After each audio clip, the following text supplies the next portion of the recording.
Assalamualaikum warahmatullahi wabarakatuh. Innal hamdalillah nahmaduhu wa nasta'inuhu wa nastaghfiruh wa na'udzu billahi min shururi anfusina wa min sayyiati a'malina may yahdihillahu fala mudilla lahu wa may yudlil fala hadiya lahu. Asyhadu an la ilaha illallah wahdahu la syarika lah wa asyhadu anna Muhammadan 'abduhu wa rasuluh. يا أيها الذين آمنوا اتقوا الله حق تقاته ولا تموتن إلا وأنتم مسلمون يا أيها الناس اتقوا ربكم الذي خلقكم من نفس واحدة وخلق منها زوجها وبث منهما رجالا كثيرا ونساء واتقوا الله الذي تساءلون به والأرحام إن الله كان عليكم رقيبا يا أيها الذين آمنوا اتقوا الله وقولوا قولا سديدا يصلح لكم أعمالكم ويغفر لكم ذنوبكم ومن يطع الله ورسوله فقد فاز فوزا عظيما أما بعد. Ikhwatal iman, a'azzakumullah. Pada pertemuan kita di kesempatan malam hari ini, kita masuk kepada bab yang keempat dari pembahasan kitab Al-Mulakhas fi Syarhi Kitab Tauhid, yaitu Babul khawfi minasyirki, bab takut terhadap kesyirikan. Babul khawfi minasyirki, bab takut terhadap kesyirikan. Kenapa al-musannif Syekh Muhammad bin Abdul Wahhab At-Tamimi rahimahullahu ta'ala mendatangkan bab yang keempat, yaitu bab al-khawf minasyirk, setelah bab man haqqaqa at-tauhid dakhala al-jannah bighairi hisab. Di antara alasannya adalah agar supaya orang sangat takut terhadap kesyirikan, karena tidaklah seseorang betul-betul bertauhid kepada Allah Subhanahu wa taala melainkan dia takut terhadap kesyirikan, dan dia berusaha, kalau dia takut maka dia akan berusaha menghindar dari kesyirikan. Dan juga agar supaya orang tidak beranggapan bahwa dia telah bertauhid, tapi ternyata dia nggak takut terhadap kesyirikan. Karena orang yang bertauhid, maka otomatis dia takut terhadap kesyirikan. Nah, di dalam bab ini dijelaskan nanti oleh, atau disebutkan oleh Syekh Al-Muallif rahimahullahu ta'ala, ada 5 dalil. Ya, ada 5 dalil yang dimana jadi ada 4 dalil ini. Ya, dalil pertama, kedua, ketiga, dan keempat, kelima, ya, sampai 5 dalil di sini dibawakan oleh Syekh Al-Muallif rahimahullahu taala yang menjelaskan tentang kenapa kita harus takut terhadap kesyirikan. Apa sebabnya? Nah, takut kepada kesyirikan ini, bagaimana implementasinya? Yang pertama adalah dengan mempelajari tauhid. Apa itu tauhid? Lalu kemudian mengamalkannya. Lalu termasuk juga kalau dia memang memiliki kemampuan mendakwahkan tauhid tersebut dan bersabar dalam mendakwahi tauhid. Yang kedua, cara takut terhadap kesyirikan adalah kita mempelajari kesyirikan. Setelah kita mempelajari tauhid, kita pelajari kesyirikan. Lalu kemudian kita mengetahui sebab-sebab dan apa saja yang bisa menjatuhkan kita kepada kesyirikan. Lalu kemudian yang ketiga, berdoa dan memohon pertolongan kepada Allah Subhanahu wa taala agar dijauhkan dari kesyirikan. Yang keempat adalah berlepas diri dari pelaku kesyirikan dan menjauhi orang-orang yang berbuat kesyirikan. Jadi ada 4 hal yang dimana seseorang menunjukkan bahwa seseorang itu takut terhadap kesyirikan. Yang pertama adalah dia mempelajari tauhid, mengamalkannya, mendakwahkannya kalau dia mampu, dan bersabar dalam mendakwahkannya. Yang kedua, dia pelajari kesyirikan, dia ketahui apa saja sebab-sebab yang bisa menghantarkan dia kepada kesyirikan, agar dijauhi tentunya. Yang ketiga, berdoa kepada Allah Subhanahu wa taala agar dijauhkan dari kesyirikan. Dan yang keempat, berlepas diri dari kesyirikan dan pelakunya, dan menjauhi kesyirikan dan pelaku-pelaku kesyirikan. Nah, Asy-Syaikh Al-Muallif rahimahullahu taala di sini membawakan firman Allah Azza wa Jalla wa qaulillahi Azza wa Jalla, dan firman Allah Azza wa Jalla, innallaha la yaghfiru an yushraka bihi wa yaghfiru ma duna dzalika liman yasha. Sesungguhnya Allah Subhanahu wa taala tidak akan mengampuni dosa kesyirikan, dan Allah Subhanahu wa taala mengampuni yang selain kesyirikan. Jadi kalau kita ditanya kenapa kita mesti takut terhadap kesyirikan, karena Allah tidak akan mengampuni dosa kesyirikan. Karena dia adalah dosa yang paling besar. Yang selain kesyirikan, dia berada di bawah kehendak Allah. Artinya di bawah kehendak Allah. Kalau ada seseorang yang wafat, dia dalam keadaan berbuat dosa besar selain kesyirikan, maka diserahkan kepada Allah. Kalau Allah hendak mengampuni, Allah ampuni. Kalau Allah hendak mengadab, Allah adab ya. Itu alasannya. Nah, di surat An-Nisa, firman Allah Subhanahu wa taala, innallaha la yaghfiru an yushraka bihi wa yaghfiru ma duna dzalika liman yasha. Ini disebutkan di dua tempat di surat An-Nisa, ayat ke-48 dan ayat ke-16. Ya, ayat ke-48 dan ayat ke-116. Redaksinya permulaannya sama, hanya bagian belakangnya saja yang berbeda. Yang ini menandakan bahwa begitu sangat beratnya kesyirikan. Bahkan Allah Subhanahu wa taala berfirman di dalam surah Al-Maidah ayat ke-72, innahu may yusyrik billahi faqad harramallahu alaihi al-jannah. Sesungguhnya siapa orang yang menyekutukan Allah, maka Allah haramkan bagi dirinya surga. Wa ma'wahu an-nar, haram dia masuk surga, tidak bisa masuk surga sama sekali. Kalau dia syirik besar ya. Wa ma'wahu an-nar, dan tempatnya adalah di neraka. Wa ma lidh-dhalimin min ansar, dan orang-orang yang berbuat kezaliman tidak ada penolongnya. Artinya berbuat kezaliman adalah yang berbuat kesyirikan. Ini yang di surat Al-Maidah ayat ke-72. Allah Subhanahu wa taala, jadi karena ini dosa yang paling besar, syirikannya dosa yang paling besar, konsekuensinya yang pertama, kalau ada orang mati dalam keadaan belum bertobat dari syirik, maka Allah tidak akan mengampuninya. Poin 1. Poin 2, tadi terkait dengan firman Allah dalam surah Al-Maidah ayat ke-72, orang yang berbuat kesyirikan, dia mati belum bertobat dari kesyirikannya, syirik besar, maka Allah Subhanahu wa taala haramkan baginya surga, tempatnya di neraka dan tidak ada penolong sama sekali. Lalu kemudian Allah Subhanahu wa taala juga firmankan, ini di dalam Al-Qur'an juga, Allah Subhanahu wa taala katakan, Allah Subhanahu wa taala firmankan, walau asyraku lahabita anhum ma kanu ya'mal. Kalau seandainya mereka para nabi, para rasul, mereka semua berbuat kesyirikan, niscaya semua amal saleh mereka sirna. Ini karena dia dosa yang paling besar. Kalau dia wafat dan belum bertobat, tidak akan diampuni. Haram baginya surga dan pasti masuk ke dalam neraka dan tidak ada penolongnya. Seluruh amal salihnya sirna. Ya, seluruh amal salihnya sirna. Hilang. Ya.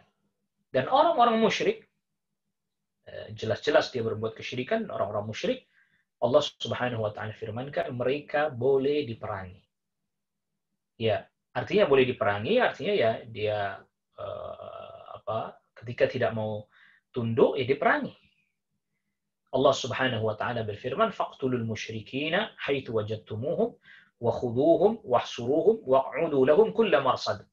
Surat At-Taubah ayat ke-5. Perangilah orang-orang musyrik dimanapun kalian mendapati mereka, tangkap mereka, kepung mereka, waq'udu lahum kulla marsad, dan awasi mereka, pantau mereka. Ini bukan berarti tidak menghormati apa istilah orang kita sekarang, hak asasi manusia, enggak. Jadi prakteknya ayat ini maksudnya diperangi ya yang tidak mau berdamai. Ya, prakteknya seperti itu. Jadi jangan difahami ayat ini, kalau begitu ini berarti mengajarkan orang tidak toleran diperangi. Enggak. Kalau mereka tidak mau berdamai ya diperangi.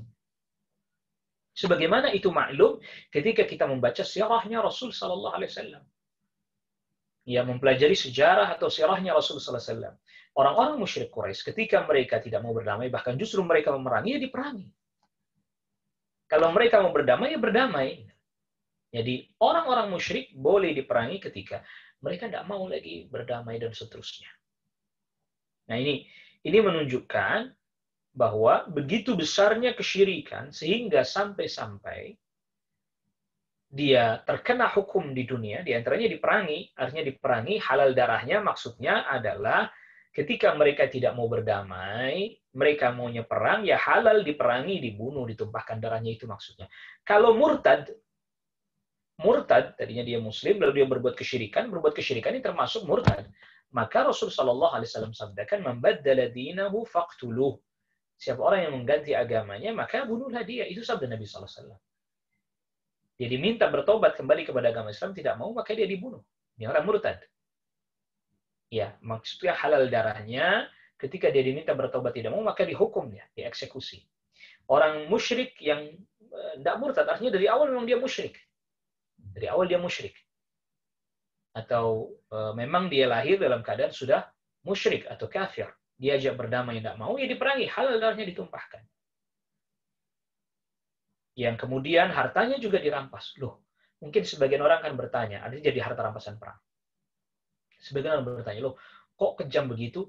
Sekarang pertanyaannya, dia didakwahi, diajak berdamai, tidak mau. Ini yang musyrik yang memang dari awal dia musyrik. Didakwahi, nggak mau. Dikasih tahu, nggak mau. Berdamai, nggak mau. Maunya perang. Karena hakikatnya dia telah berbuat kerusakan di muka bumi dengan kesyirikannya, dengan kekufurannya. Dan dia zalim kepada siapa? Kepada Allah Rabbul Alamin. Kalau sekarang misalnya ada orang yang berkata bahwa ini para koruptor harus dihukum mati dan seterusnya.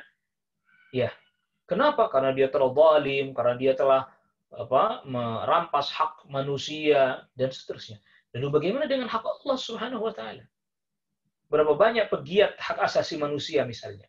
Pegiat hak asasi manusia mereka ketika ada koruptor, mereka dengan lantangnya, dengan keras, hukum mati koruptor, hukum mati koruptor. Tentu bukan berarti kita membolehkan orang korupsi, bukan itu maknanya. Tapi seolah-olah itu kezaliman yang sangat besar, karena dia menzalimi sekian katakanlah sekian juta rakyat Indonesia misalnya, katakanlah begitu. Tapi tatkala hak Allah Subhanahu wa taala dilanggar, hak Allah Subhanahu wa taala Al-Azim, yang paling agung, yang maha agung, Al-Aliyul Qadir, yang maha tinggi, yang maha kuasa. Al-Aziz, yang maha perkasa. Al-Akbar, Al-Kabir, yang paling besar, yang maha besar. Dilanggar, apa mereka dengan ringannya? Yaitu kan hak asasi, soal masalah urusan keyakinan, hak asasi, la ilaha illallah. Nasallallahu alaihi afiyah.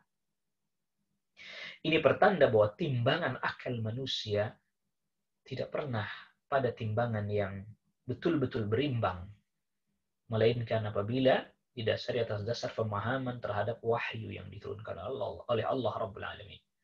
Ketika hak manusia dilanggar, tampil begitu keras, marah luar biasa. Tentu bukan berarti kita katakan bahwa itu kemudian jadi boleh, jangan salah paham juga.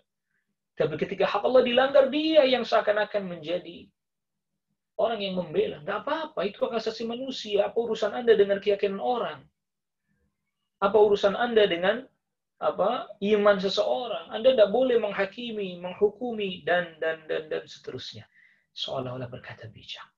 Tatkala hak Allah dilanggar, seolah-olah dia berkata bijak. Tapi tatkala hak manusia dilanggar, alangkah dia marahnya.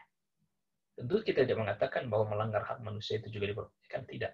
Syariat pun telah mengatur. Ada aturannya. Tetapi seringkali kita melakukan sikap yang tidak adil. Ketika hak manusia dilanggar, begitu marahnya kita. Tapi ketika hak Allah dilanggar, enggak ada marahnya. Tilka idzan qismatun diza. Itu berarti apa? Pembagian yang enggak fair. Ya, tak ubahnya seperti ini, perumpamaannya seperti orang-orang musyrik Quraisy ya. Orang-orang musyrik Quraisy ketika mereka lahir punya anak perempuan, begitu marahnya mereka. Ya, begitu marahnya mereka. Karena mereka menginginkan punya anak laki-laki. Tetapi kemudian dengan entengnya mereka mengatakan bahwa Allah Subhanahu wa taala punya anak perempuan, yaitu para malaikat. Masya Allah. Ya.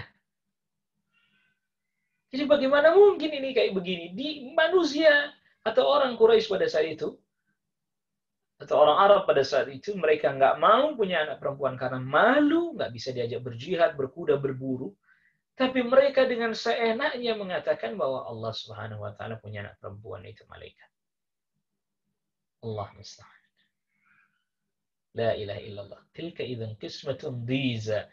Ini pembagian yang nggak fair ini. Pembagian yang nggak adil. Anda pengennya punya anak laki-laki, tapi kemudian Anda sematkan kepada Allah anak perempuan. Sama itu. Ketika hak manusia dilanggar, marah luar biasa. Tapi ketika hak Allah dilanggar, ya nggak apa-apa dong. Itu hak asasi masing-masing. Allahu Akbar. Allahu Akbar. Maka tadi, diancam dengan ancaman. Ya, dengan ancaman-ancaman yang seperti tadi. Ya, akhirnya pada hukum dunia, ya dia diperangi. Tadi kalau murtad, ya ditumpahkan darahnya. Kalau memang dia kafir asli, artinya dari kecil dia kafir, ya dia diajak berdamai. Tidak mau, ya dari musyrik ya, apakah dari kalangan ahlul kitab dan seterusnya, diajak berdamai. Kalau nggak mau, dan ternyata mereka maunya perang, ya diperangi. Tentu ketika kaum muslimin memiliki kemampuan dalam hal ini. Itu harus dilihat secara utuh seluruhnya. Dari pelajaran yang ada pada sirah itu. Nah, jadi siapa orang yang berbuat syirik besar, dia wafat dalam keadaan belum bertobat dari syirik besarnya, maka Allah Subhanahu wa taala tidak akan mengampuninya, kekal selama-lamanya di neraka, dia haram baginya surga, seluruh amal salihnya sirna, dan kalau dia murtad, artinya dengan tadinya dia Islam lalu berbuat kesyirikan, dia murtad, nggak mau tobat, maka dia pun dihukum dengan cara dibunuh, man baddala dinahu faqtuluh, yang mengganti agamanya maka bunuhlah dia. Itu sabda Nabi sallallahu alaihi wasallam. Yang Rasulullah sallallahu alaihi wasallam juga sabdakan, la yahillu damu mri'in muslimin illa bi ihda thalath. Tidak halal darah seorang muslim kecuali sebab melakukan salah satu dari 3 hal. Yang ketiga, Rasul sabdakan, at-tariku li dinihil mufariqu lil jama'ati, yang meninggalkan agamanya dan memisahkan diri dari jamaah kaum muslimin, artinya dia murtad.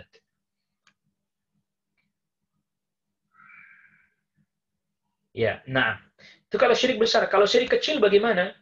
Kalau syirik kecil, orang melakukan syirik kecil, dia belum bertobat dari syirik kecilnya, maka dia tetap diazab. Artinya tidak berpotensi diampuni oleh Allah syirik kecilnya. Dia tetap diazab, tetapi tidak kekal di neraka selama-lamanya. Itu bedanya. Nanti kita akan jelaskan juga apa yang menjadi perbedaan antara syirik yang besar dengan syirik yang kecil. Antara asyirku al-akbar dan asyirkul asghar. Ya, di antara perbedaan itu. Syirik kecil tetap berpotensi tidak diampuni. Tidak bisa diampuni. Dia mesti diadab, tapi tidak kekal selama-lamanya di dalam neraka. Nah, lalu kemudian selanjutnya dalil yang kedua, berkata Syekh Al-Muallif rahimahullahu ta'ala, wa qala al-Khalil alaihi salam, berkata Nabi Ibrahim al-Khalil, yang dimaksud sini Nabi Ibrahim alaihi salam, kekasih Allah alaihi salam, wajnubni wa baniya an na'budal asnama. Jauhkanlah aku dan anak-anakku dari menyembah berhala. Surah Ibrahim ayat ke-35. Ya, wajnubni artinya maknanya jadikanlah aku di satu sisi dan anak-anakku di satu sisi dan berhala di sisi yang lain. Artinya jangan sampai sedikit pun dekat apalagi melakukan hal tersebut. Ini Nabi Ibrahim alaihissalam. Nabi Ibrahim alaihissalam khawatir dirinya jatuh kepada kesyirikan, khawatir anak-anaknya jatuh kepada kesyirikan. Padahal beliau adalah orang yang kita sudah bahas pada bab yang sebelumnya. Man haqqaqa tauhid dakhala al-jannah bighairi hisab. Siapa orang yang betul-betul bertauhid, maka Allah akan masukkan ke dalam surga tanpa dihisab dan juga tanpa diadab. Nabi Ibrahim alaihissalam, Allah Subhanahu wa taala memuji Nabi Ibrahim alaihissalam dengan beberapa pujian. Sebagaimana pada pertemuan sebelumnya. Termasuk diantaranya Nabi Ibrahim alaihissalam dipuji adalah walam yaku minal musyrikin. Nabi Ibrahim alaihissalam adalah orang yang berlepas diri dari kesyirikan, berlepas diri dari orang-orang musyrik dengan perkataannya, dengan hatinya, dengan perbuatannya, bahkan termasuk memisahkan diri tidak mau bersama dengan mereka. Nabi Ibrahim alaihissalam yang menghancurkan berhala-berhala, ya Nabi Ibrahim alaihissalam yang sampai mengalami ujian yang berat, dilempar ke api. Nabi Ibrahim alaihissalam pun akhirnya meninggalkan, memisahkan diri dari kaumnya yang berbuat kekufuran dan kesyirikan, hijrah, sedemikian Nabi Ibrahim alaihissalam sangat menjauhi dan mengingkari kesyirikan dan berlepas diri dari kesyirikan, Nabi Ibrahim alaihissalam tidak pernah merasa aman dari kesyirikan. Sehingga Nabi Ibrahim alaihissalam takut, maka Nabi Ibrahim alaihissalam pun berdoa memohon kepada Allah Subhanahu wa taala, ya Allah, jauhkan aku, jauhkan. Ketemu aja jangan. Jadi wajnubni itu ay ij'alni fi janibin wa baniya, ij'alni wa baniya fi janibin wal asnama fi janibin akhar. Jadikan aku di satu sisi dan berhala di sisi yang lain. Jadi jangan sampai ketemu aja, jangan. Misalnya ada katakanlah dua lorong ya. Aku di satu lorong, berhala di lorong yang lain. Jadi jangan sampai kita bertemu dengan kesyirikan. Dalam satu lorong, satu gang kita jalan, ketemu. Nggak mau. Biarkan dia di jalan yang lain, aku di jalan yang lain. Berjumpa aja jangan, apalagi sampai na'udzubillah mengerjakannya. Wajnubni wa baniya an na'budal asnam. Kalau Nabi Ibrahim alaihissalam sangat khawatir, sangat takut terhadap kesyirikan. Lalu kok kemudian kita santai-santai aja, biasa-biasa aja, nggak apa-apa. Berbuat syirik sih nggak apa-apa. Masa begitu aja musyrik? La ilaha illallah. Ini perkara besar, ini bukan perkara kecil, ikhwatul iman. Azzakumullah. Kayaknya ada orang yang mengatakan, apa-apa musyrik, apa-apa syirik, apa-apa nggak boleh, apa-apa haram, apa-apa dilarang, hidup ini kayaknya jadinya sempit. La ilaha illallah. Hada a'zam al-dhulm. Kezaliman yang paling besar. Akbarul kabair, dosa yang paling besar dari seluruh dosa besar. Nah, kita lanjutkan penjelasan atau perkataan dari Syekh Shalih Fauzan hafizahullah taala terkait dengan kalimat atau kata-kata yang atau termasuk juga hubungan antara judul bab ini dengan kitab tauhid. Berkata Syekh Shalih Fauzan, munasabatul babi li kitab tauhid, ketersesuaian antara bab ini, bab al-khauf minasyirki, li kitab tauhid dengan kitab tauhid. Anna al-musannifa rahimahullahu, bahwa sesungguhnya al-musannif itu asy-syekh al-muallif itu Syekh Muhammad ibn Abdul Wahhab rahimahullahu taala, lamma dzakara at-tauhid wa fadlahu, tatkala Syekh telah menyebutkan tauhid, apa itu tauhid, wa fadlahu dan keutamaan tauhid, wa tahqiqahu bagaimana betul-betul menunaikan hak tauhid, nasaba ya, wa tahqiqahu dan betul-betul menunaikan haknya tauhid, nasaba ay yadhkur al-khawfa min diddihi wa huwa syirk, yaitu sesuai. Jadi setelahnya adalah menyebutkan takut dari lawannya tauhid, wa huwa syirku, yaitu kesyirikan. Liyahdharahul mu'minu, agar orang beriman berhati-hati dari kesyirikan. Wa yakhafuhu ala nafsi, dan khawatir terhadap dirinya sendiri terkait dengan kesyirikan. Khawatir. Al-khawfu takut ini maknanya adalah tawakku'u makruhin wa huwa diddul amni. Tawakku'u makruhin itu khawatir terjadi sesuatu hal yang tidak dia sukai pada masa yang akan datang. Jadi nggak tenang dia. Dia lawannya aman. Dia merasa tidak aman. Nah, khauf itulah tidak aman, merasa tidak aman.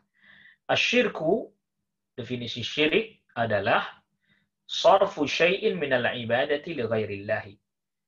Dia memalingkan salah satu bentuk ibadah kepada selain Allah. Ini syirik dalam bab rububiyah ya.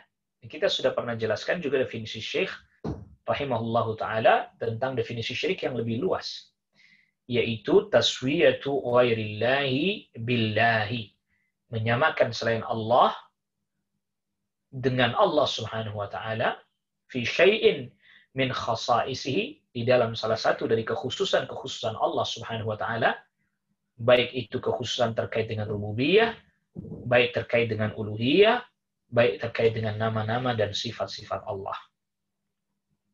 Dia menyamakannya bil qauli, baik dengan ucapan, awil fi'li atau perbuatan, awil i'tiqadi atau dengan keyakinan. Ini yang kita sudah bahas di awal-awal pembahasan. Jadi ini semoga bisa kita ingat definisi ini.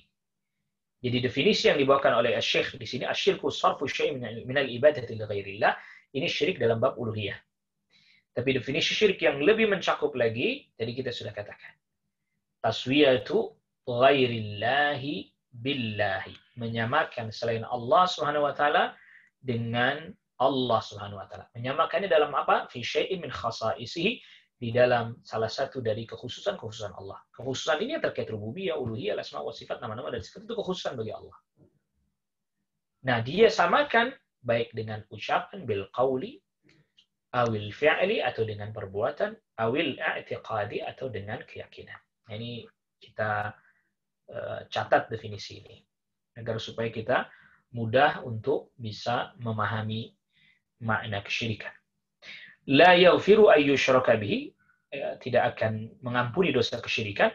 Ay la ya'fu an 'abdin, Allah tidak akan memaafkan seorang hamba laqiyahu, yang berjumpa dengan Allah. Dia berjumpa dengan Allah, dia wafat, dia mati, wa huwa ya'budu ghairahu, sedangkan dia beribadah kepada selain Allah Subhanahu wa taala. Jadi dia mati dalam keadaan pernah berbuat kesyirikan dan belum bertobat. Itu yang tidak diampuni. Tapi kalau ketika dia berbuat syirik besar, ketika dia hidup, lalu dia bertobat, lantas kemudian dia mati, maka ya ini tidak termasuk yang disebutkan di dalam ayat ini, tidak diampuni.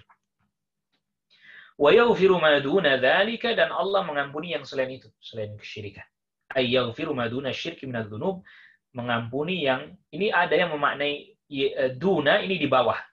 Jadi Allah mengampuni yang dibawa kesyirikan, dosa yang dibawa kesyirikan, minadz dzunubi, dari dosa-dosa yang lain. Jadi ada yang memaknai duna selain kesyirikan, duna syirik, ada yang memaknai duna itu artinya adalah yang dibawa kesyirikan, dosa yang dibawa kesyirikan. Liman yasha'u, bagi siapa yang Allah kehendaki. Ay liman yasha'ul maghfirata lahu min ibadihi hasba fadlihi. Allah ampuni. Jadi bagi siapa yang Allah kehendaki ampunan baginya, liman yasha'ul maghfirata lahu. Bagi siapa yang Allah kehendaki ampunan untuknya, min ibadihi, dari hamba-hambanya Allah, hasba fadlihi wa hikmatihi, sesuai dengan anugerah dari Allah, wa hikmatihi, dan hikmahnya Allah Subhanahu wa taala. Al-Khalilu, lalu kemudian Al-Khalilu yang disebutkan tadi, qala Al-Khalilu, ini maksudnya adalah Nabi Ibrahim alaihissalam. Alladzi balagha, makna Khalil, alladzi balagha a'la darajatil mahabbati, yang sampai kepada derajat kecintaan yang paling tinggi. Wal muradu bihi, yang dimaksud dengan Al-Khalil adalah Ibrahimu alaihissalam, yaitu Nabi Ibrahim alaihissalam, alladzi ittakhadahu Allahu khalila, yang Allah menjadikan Nabi Ibrahim alaihissalam sebagai kekasihnya. Ujnubni wa baniya, jauhilah aku dan anak-anakku. Ij'alni wa iyyahum fi janibin wa hayyizin ba'idin an dzalika. Jadikanlah aku dan mereka, maksudnya Nabi Ibrahim, ini doanya Nabi Ibrahim, jadikanlah aku dan mereka, maksudnya anak-anakku, keturunan-keturunanku, di satu sisi, fi janibin, di satu sisi, ya, wahayizin, di satu sisi maknanya ba'idin, yang jauh dari berhala. Dijadikan aku jauh dari berhala. Jangan sampai menyembah berhala. Bertemu aja jangan, apalagi sampai menyembah berhala.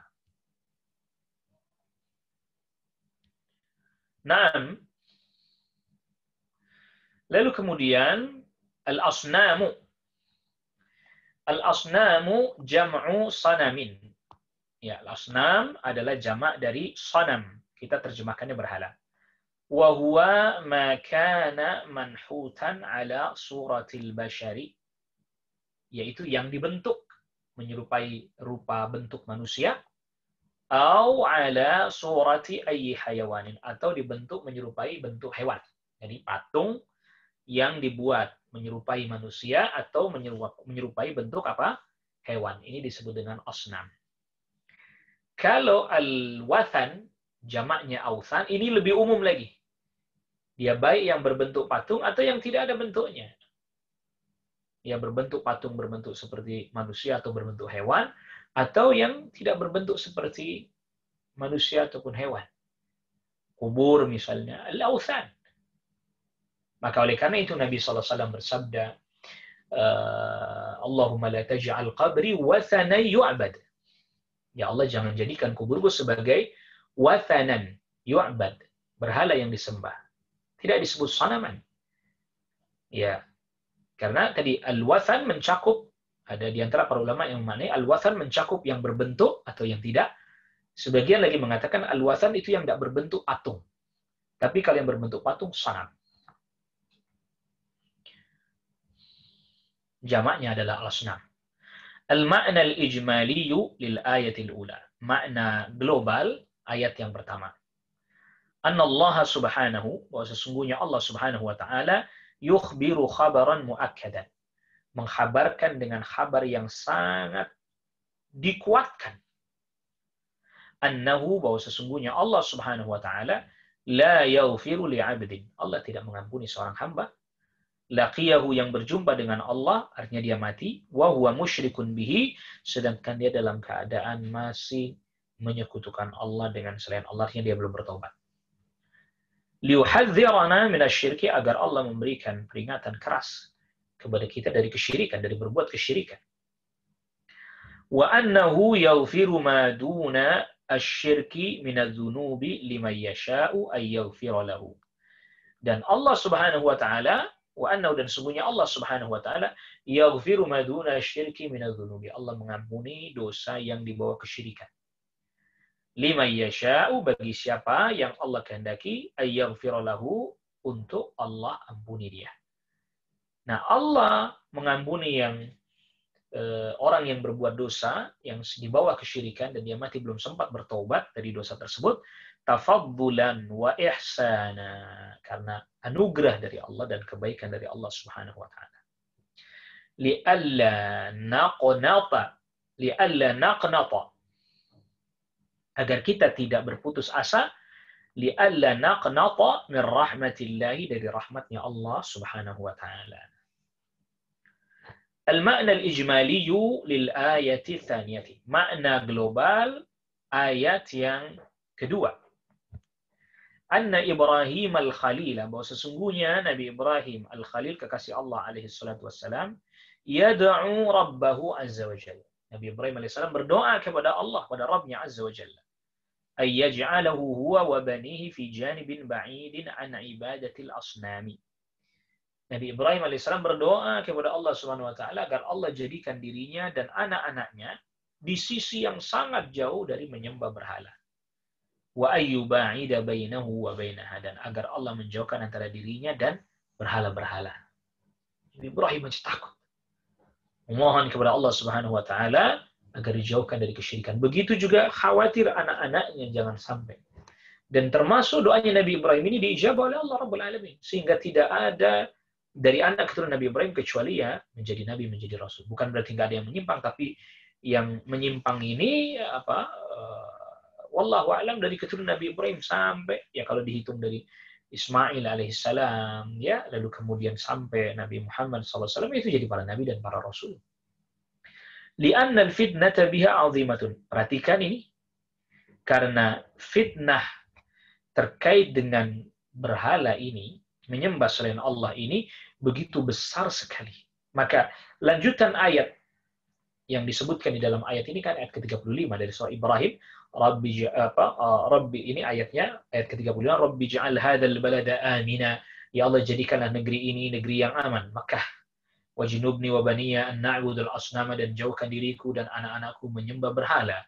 Rabbi innahunna adlalna katsiran minan nas. Wahai Rabbku, sesungguhnya berhala-berhala itu telah menyesatkan banyak manusia. Lihat. Artinya bahwa fitnah kesyirikan, fitnah yang sangat besar, fitnah yang sangat banyak orang yang tercebur dan terjatuh ke dalamnya. Allahu Akbar.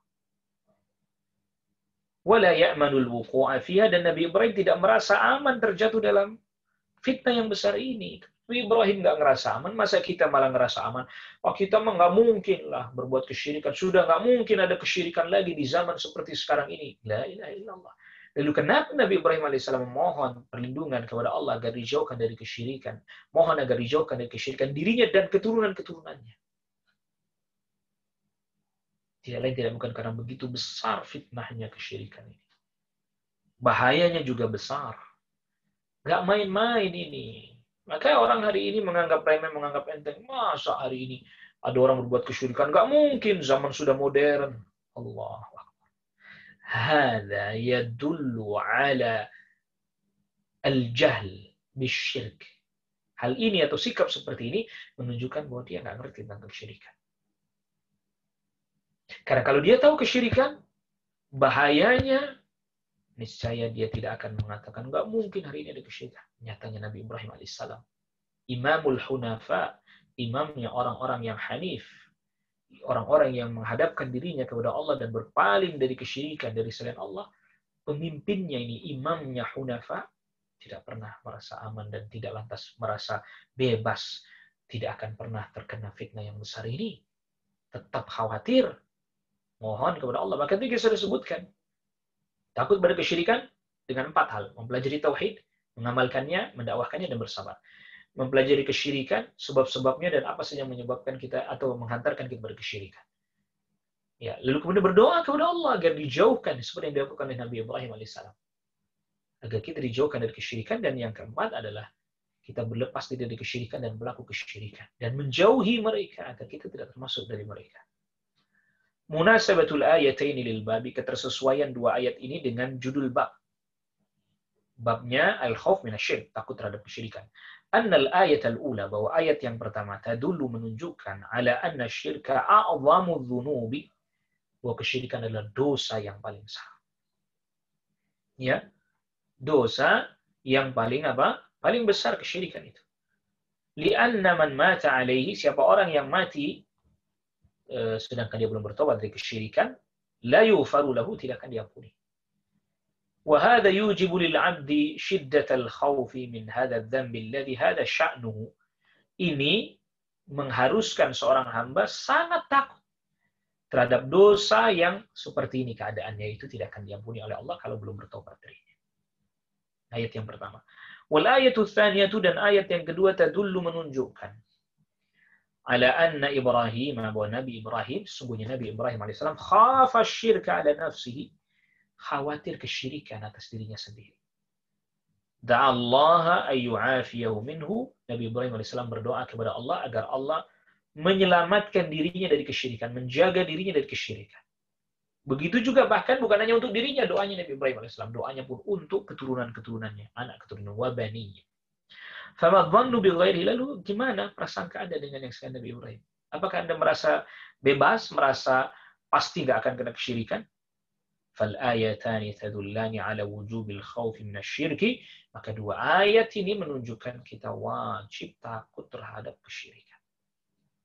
Jangan lantas kemudian merasa tenang aja, bebas, masa apa begitu aja kesyirikan? Anda ini ya terlalu berlebihan lah, masa hanya begitu aja kesyirikan? La ilaha illallah. Dan yang diantara yang dihilangkan dari diri kita itu, ini perhatikan penting. Di antara yang mulai dihilangkan, berkurang dari diri kita itu adalah apa? Tidak merasa khawatir terhadap kesyirikan. Jadi kalau udah nggak merasa khawatir terhadap kesyirikan, maka orang pun merasa ya nggak penting untuk ngulang-ulang belajar tauhid, ngapain? Masa kita jatuh pada kesyirikan? Nggak mungkin. Kita kan dari kecil Islam ya. Akhirnya abai dalam belajar tauhid, belajar kesyirikan itu apa, berdoa agar dijauhkan dari kesyirikan, juga tidak dia perhatikan dengan sungguh-sungguh. Nabi Ibrahim sungguh-sungguh mohon kepada Allah agar dijauhkan dari kesyirikan. Bahkan akhirnya, ya nggak apa-apa kita mengucapkan salam terhadap orang musyrik, maksudnya mengucapkan selamat pada hari raya orang musyrik, nggak apa-apa, itu boleh termasuk berbuat baik kepada sesama. La ilaha illallah. Ini menunjukkan begitu sangat minimnya perhatian terhadap at-tauhid dan lawannya itu kesyirikan. Ma yustafadu minal ayatain. Faedah yang diambil dari 2 ayat. Di sini Syekh Shalih Fauzan hafizahullah taala menyebutkan ada 6 faedah. Yang pertama, anna syirka a'dhamu dzunubi, bahwa kesyirikan dosa yang paling besar. Lianna Allah Ta'ala akhbar, karena Allah Ta'ala mengkhabarkan annahu la yaghfiruhu, bahwa Allah tidak akan mengampuni dosa kesyirikan liman lam yatub minhu. Ini perhatikan, bagi orang yang tidak bertaubat atau belum bertobat dari kesyirikan dan dia mati dalam keadaan seperti itu yang nggak diampuni. Adapun dia masih hidup, dia pernah berbuat kesyirikan besar lalu dia bertobat, Allah akan ampuni seluruh dosa. Innallaha yaghfiru dzunuba jami'a. Sungguhnya Allah mengampuni dosa seluruhnya. Ya, jadi tidak ada benturan antara satu ayat dengan ayat yang lain. Jadi kalau ada orang yang berkata, ini ayat yang di surat An-Nisa mengatakan, ayat ke berapa tadi, 48 tadi mengatakan nggak akan diampuni dosanya.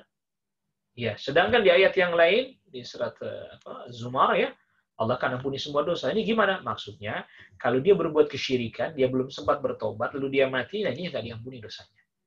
Tapi dia berbuat kesyirikan, dia sempat bertobat, lalu dia mati, akan diampuni dosanya. Yang kedua, annama ada syirki minadz-dzunubi idza lam yatub minhu ain. Sesungguhnya yang selain kesyirikan, dosa-dosa yang selain kesyirikan, idza lam yatub minhu, kalau dia belum bertobat dari dosa yang selain kesyirikan ini, lalu dia mati, dakhilun tahtal masyiati. Dia masuk ke dalam kehendak Allah. Insyaallahu ghafarahu bila taubatin. Kalau Allah kehendaki, Allah mengampuni dia walaupun dia belum sempat bertobat waktu masih hidup. Wa in syaa'a 'adzaba bihi, kalau Allah kehendaki Allah akan mengadabnya. Fa fi hadza dalilun 'ala khuturati syirki, ini menunjukkan bahayanya kesyirikan. Kalau kesyirikan dia belum sempat bertobat, tidak akan diampuni. Dosa selain kesyirikan dia belum sempat bertobat, maka kembali kepada kehendak Allah. Kalau Allah hendak ampuni, Allah ampuni. Kalau Allah hendak mengadabnya, Allah adab, tapi dia tidak akan neraka diangkat. Tetapi yang berbuat kesyirikan besar dia belum bertobat, dia mati, naudzubillah, dia tidak akan diampuni dan selama-lamanya di neraka karena Allah haramkan baginya syurga. Tadi kita sudah sebutkan ayatnya. Yang ketiga, al-khawfu minasyirki. Takut terhadap kesyirikan. Fa inna Ibrahim alaihi salam, sesungguhnya Nabi Ibrahim alaihissalam, wa huwa imamul hunafa. Sedangkan Nabi Ibrahim imamul hunafa. Jadi kita, atau di pertemuan sebelumnya kita sudah bahas tentang apa maknanya al-hunafa, al-muqbil 'ala Allah, al-mu'rid 'amma siwah. Itu orang yang menghadapkan dirinya kepada Allah secara utuh dan sungguh-sungguh, dan dia berpaling dari yang selain Allah Subhanahu wa taala. Imamnya para hunafa saja khawatir terhadap kesyirikan. Kenapa kita enggak khawatir terhadap kesyirikan? Walladzi kassara al-asnama biyadihi. Nabi Ibrahim alaihissalam yang menghancurkan berhala dengan tangannya. Ini bukti bahwa sangat berlepas diri dan menentang kesyirikan. Khafahu ala nafsihi. Fakaifa biman dunahu.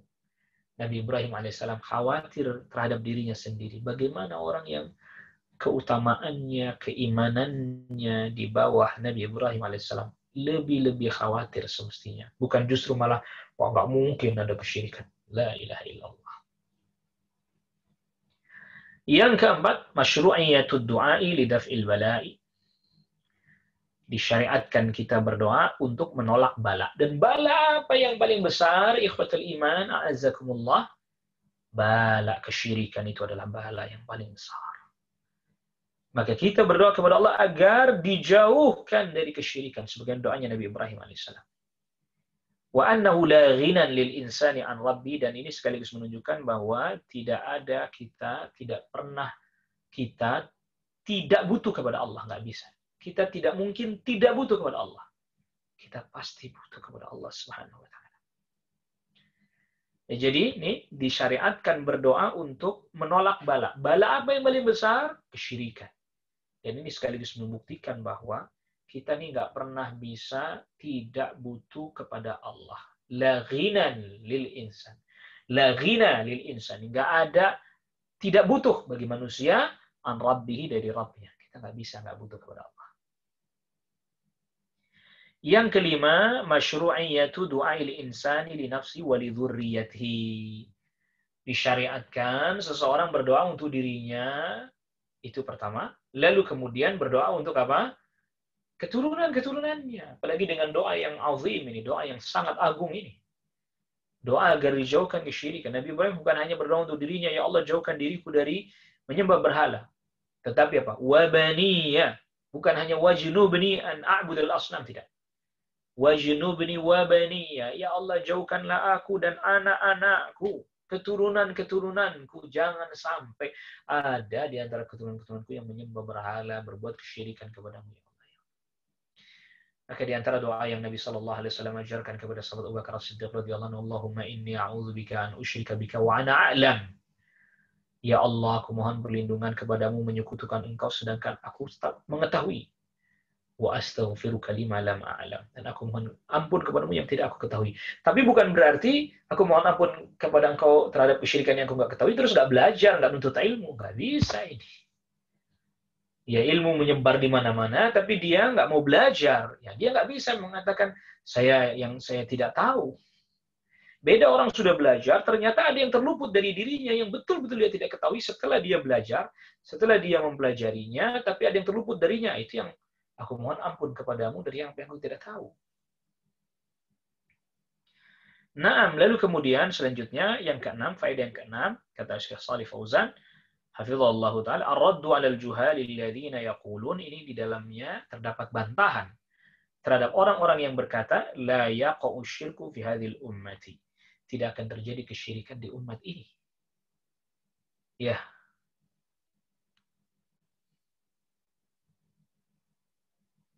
Fa'aminu, ini fa'aminu, mereka pun merasa aman. Nah, fa'aminu, maka mereka pun merasa aman minhu dari kesyirikan. Fawaqa'u fihi, maka mereka pun jatuh ke dalam kesyirikan. Nah, tidak boleh kita merasa aman. Ya tenang aja, kita ini mah aman, nggak ada masalah. Buat apa kita khawatir terhadap kesyirikan? Ketika kekhawatiran tidak ada, maka dia enggan untuk belajar. Nah, udahlah, nggak usah belajar. Kesyirikan udah jelas buat kita. Lihat. Maka oleh karena itulah penting diulang-ulang tentang tauhid syirik diulang-ulang. Agar supaya muncul di dalam hati rasa takut terhadap kesyirikan.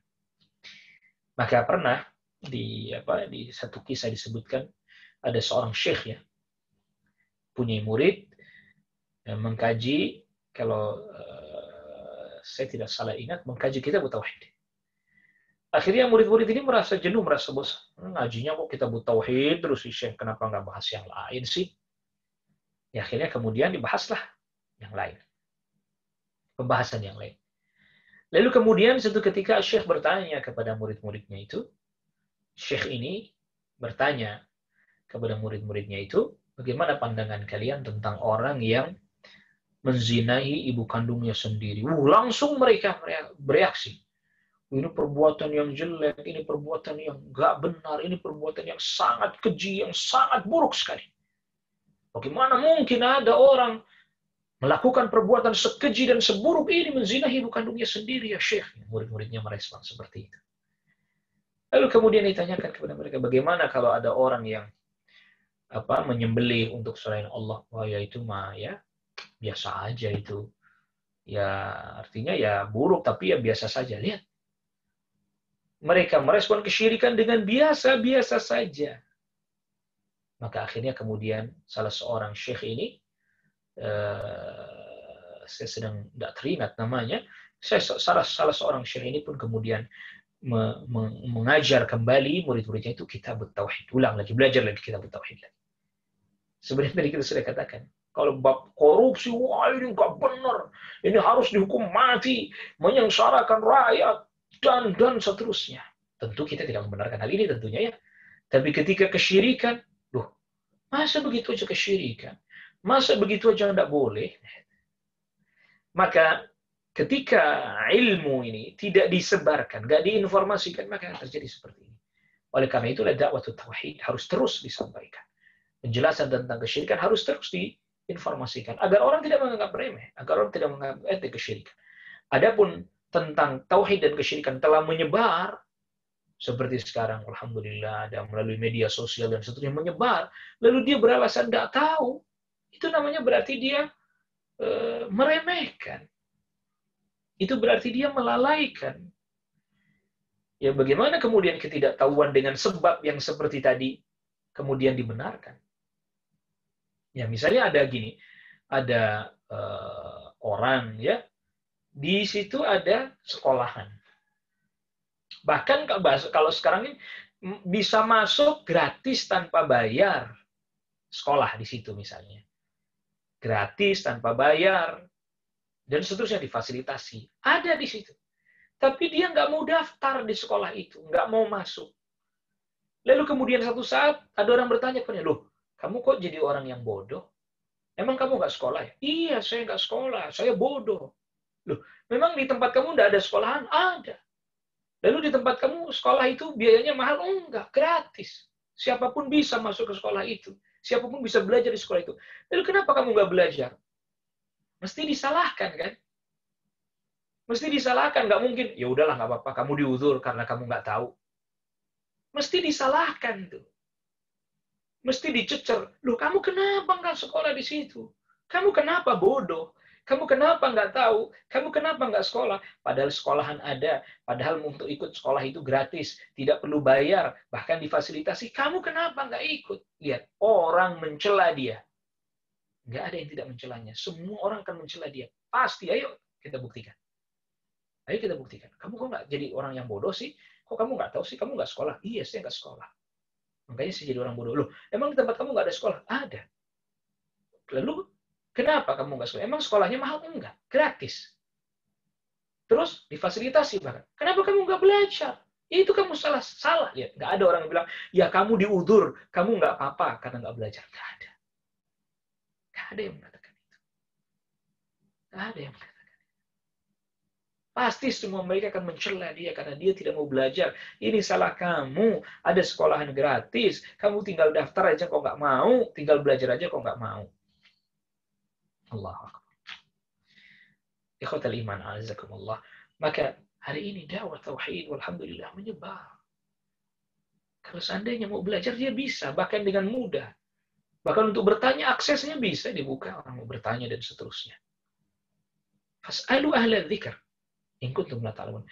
Tingkatan yang paling mudah dari belajar adalah bertanya kalau tidak tahu. Fas'alu ahla dzikri in kuntum la ta'lamun. Tanya. Apa hari ini Anda sulit untuk bertanya tentang apa itu tauhid, itu syirik? Apa itu syirik? Apa sulit bertanya hari ini? Susah, nggak ada yang ditanyakan. Tidak ada yang bisa Anda tanyakan lewat pesan singkat atau apalah namanya sekarang ini, via WhatsApp kah atau apa namanya, lewat media sosial seperti sekarang ini. Bahkan hari ini para masyayikh misalnya di luar negeri dengan live seperti ini, dia bisa chat langsung, bertanya langsung. Allahu Akbar. Lalu kemudian dia masih mengatakan, saya tidak tahu. Bagaimana yang dibenarkan? La haula wala quwwata illa billah. Ikhwatal iman, a'azzakumullah. Ya, kita cukupkan dulu kajian kita di kesempatan malam hari ini ya. Ada 2 hadis lagi yang dibawakan oleh Asy-Syaikh Al-Muallif rahimahullahu taala di dalam bab ini. Ya.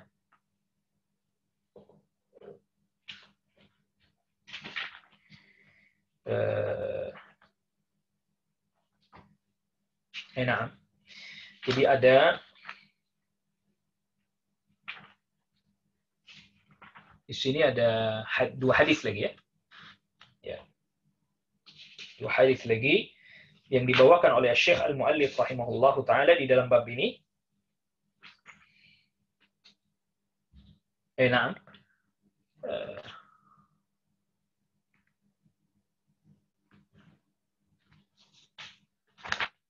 3 ya.